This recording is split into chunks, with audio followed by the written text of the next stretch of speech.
Bismillahirrahmanirrahim. Assalamualaikum warahmatullahi wabarakatuh. Pada pertemuan kita kali ini, kita akan membahas tentang tata cara pembuatan DFD. Nah, DFD itu sendiri adalah metode pemodelan sistem untuk menggambarkan aliran data atau cara kerja sebuah sistem yang akan kita buat. Nah, di dalam DFD di sini terbagi beberapa komponen lagi.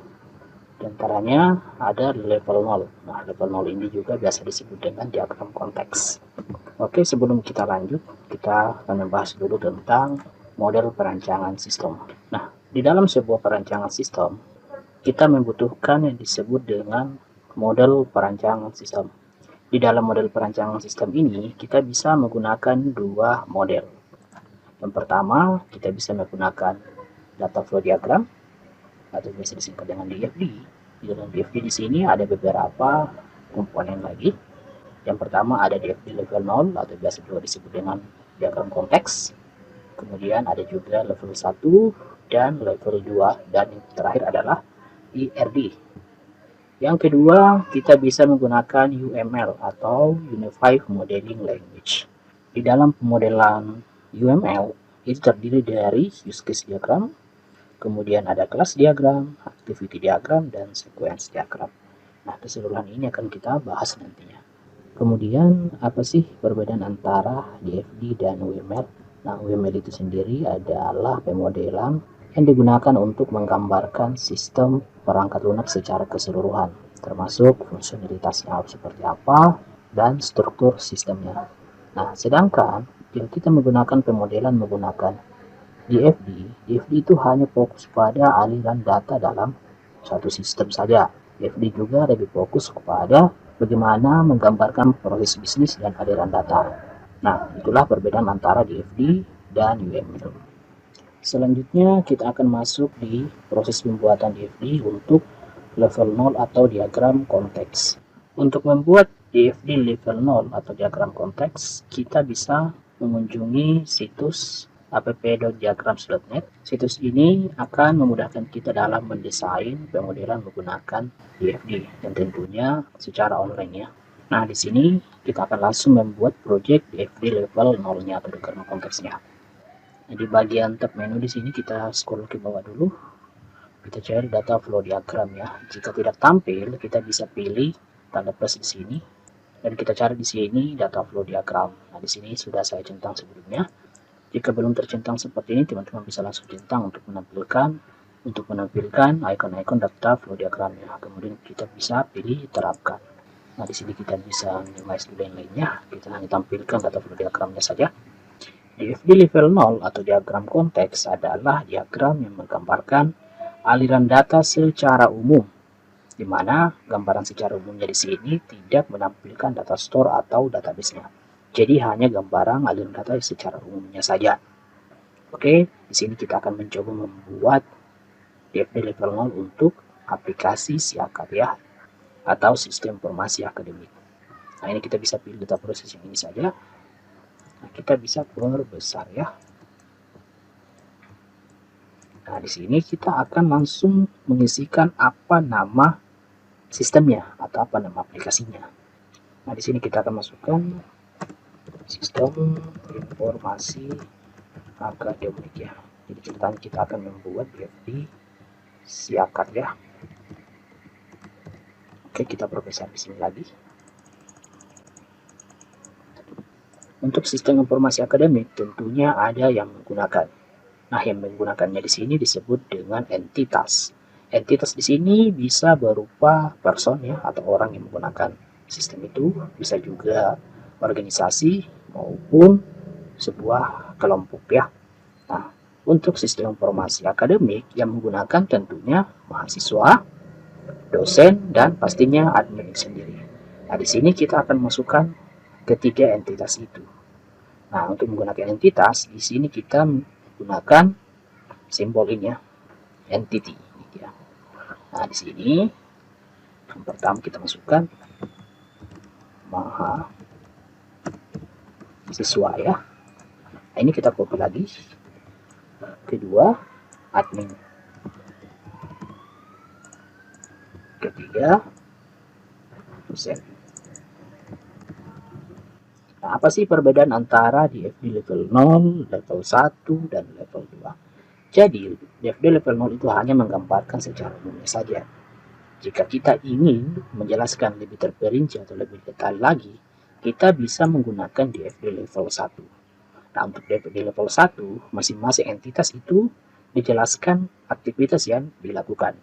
Contoh, mahasiswa nanti akan menjelaskan keseluruhan apa yang ia bisa lakukan untuk di bagian DFD level 1. Begitupun juga admin nanti juga akan dijelaskan untuk level 1 dan begitupun juga dengan dosen. Nah, jika kita ingin menjelaskan lebih terperinci lagi, kita bisa menggunakan DFD level 2. Namun secara umum, pada proses perancang sistem yang menggunakan DFD, itu kebanyakan hanya sampai DFD level 1 saja. Karena penggambarannya sudah cukup untuk menjelaskan aliran data dari sebuah sistem itu. Oke, kita lanjut pada pembuatan DFD level 0 dulu, untuk diagram konteks. Nah, di sini kita sudah memasukkan beberapa komponen. Yang pertama sistemnya, kemudian ada entity-nya, ini mahasiswa, dosen, dan admin. Nah, masing-masing dari entity ini kita akan memasukkan atau menyebutkan apa yang mereka bisa kerjakan pada sistem informasi akademik ini. Yang pertama di bagian admin. Nah, admin itu pastinya akan mengakses sistem informasi. Jadi arahnya kita ke seperti ini. Ya, kita buat seperti ini. Jadi arah panah ke sini artinya admin akan menggunakan sistem ini. Kemudian akan ada feedback ya atau balasan dari sistem ke admin. Di sini juga nanti kita akan jelaskan. Oke, dia seperti ini. Nah, di sini admin itu pasti akan membuka sistem. Nah, di sini admin yang bisa lakukan di sistem adalah menginput data mahasiswa, data dosen, data staff, dan data admin itu sendiri. Nah, ini kita bisa perkecil dulu karena terlalu besar ini. Jadi kita bisa besarkan ya. Nah, itu yang bisa dilakukan oleh admin. Kemudian dari sistem itu apa yang akan ditampilkan oleh sistem yang nanti bisa dilihat oleh admin.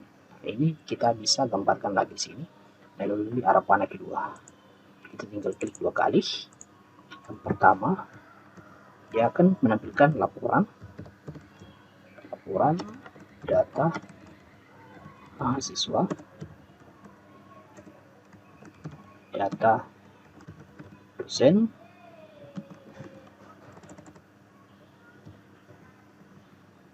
kita koma, data staff, dan data admin. Oke, kita perkecil lagi. Nah, jadi kita enter dulu ya. Nah, ini kita perkecil. Ini juga kita perkecil ya. Nah, seperti itu saja. Kemudian apa yang bisa dilakukan oleh dosen ya. Nah, dosen yang pertama kita akan menggunakan arah panah dulu. Oke, jadi yang pertama yang bisa dilakukan oleh dosen adalah input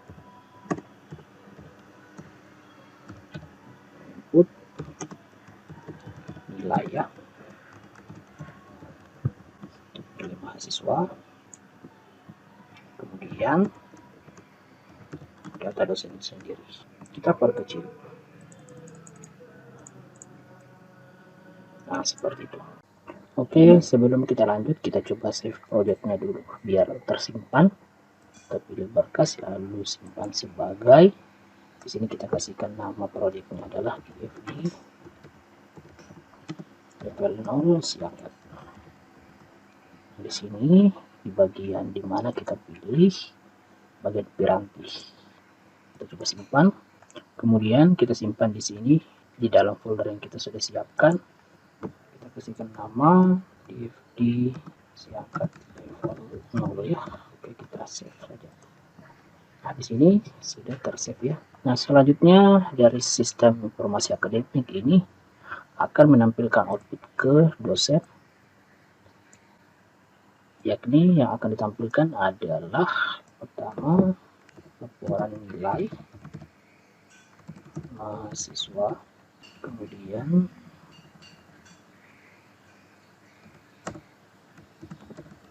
mata kuliah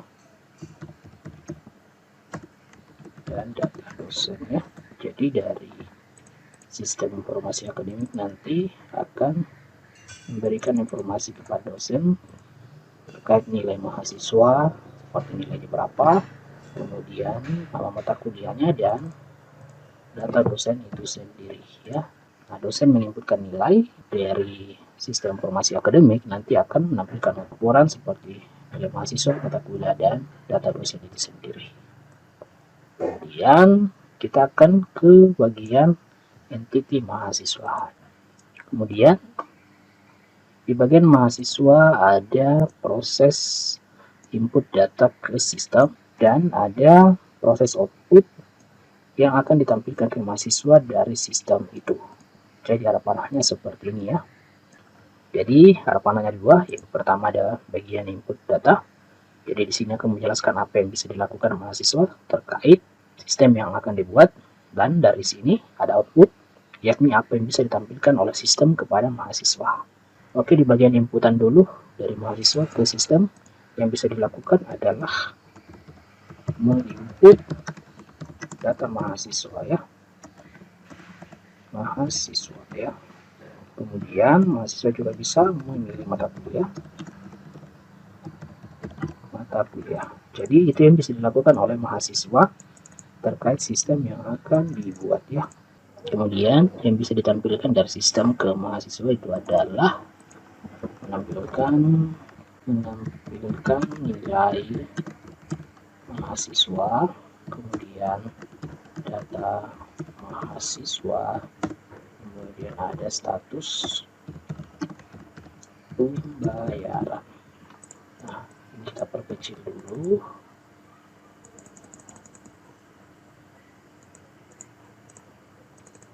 Ini kita taruh saja.